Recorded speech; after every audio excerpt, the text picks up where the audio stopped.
Hello, welcome to day 7 of 14 Days to a Solid Writing Habit. Before we start, I just want to tell you about my dedication to getting on with the work. All the electrics in my house have gone berserk and I've got no light bulbs at all. And I'm currently being lit by the torch on my phone, which is resting on a vase, which is on my mantelpiece. I decided that getting the electrics sorted would actually just be another form of procrastination.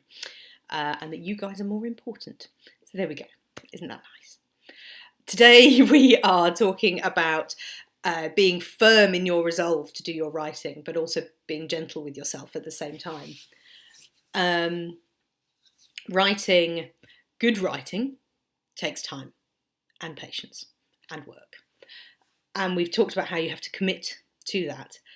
And to do that, you have to be firm in your resolve and firm in your commitment and firm in the promise you make to yourself that this is what you're going to do. But that doesn't mean you have to be awful to yourself in the process. On day 1, we said that it was really easy to fall into that trap of thinking that just because you hadn't written for a couple of days, that you were a failure.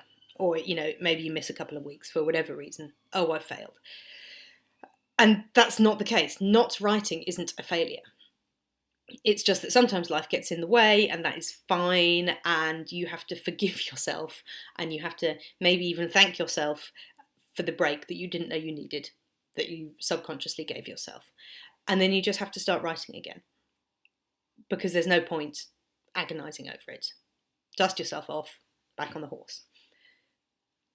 When you say that you want to write, or that you do write, people automatically tell you that you must write every day. And that's not really true.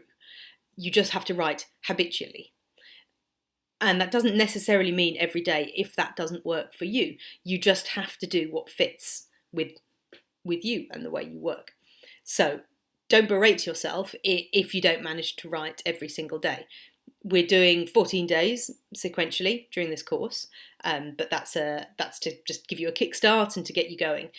Once we're done here, you know what? If you manage 4 days out of 7 or 3 days out of 7, or if you discover that you work best, if you work best doing half a day a week, then that's brilliant. That's great. And most likely you are your own harshest critic about this, and that can be a really good thing in the editing process. But in the general day-to-day routine of writing, you need to power through that inner critic and be nice to yourself. We hear a lot people on our courses telling us that they lack confidence, or they suffer from really terrible imposter syndrome, or that they've got huge insecurities about their work. And the thing is you have to carry on regardless, because otherwise you will never know how good you could be. So maybe you need to start saying to yourself, it might not be the way I want it to be now, but it will be soon. Or I'm not sure about this right now, but it will come into focus if I carry on. Or I've missed a couple of days. It's been a nice break. Now I'm getting back to it. And in the spirit of being gentle with yourself, that's all we've got to say today. So that's it. You are going to write again. We're moving up to 30 minutes. You've got a choice of 2 prompts. Either carry on from the work we've been doing for the last few days around sticky plot points. If that's flowing for you, if you're really getting into that, then carry on with that. If not, if you want something else, we want you to tap into your fundamental human truth from day 1.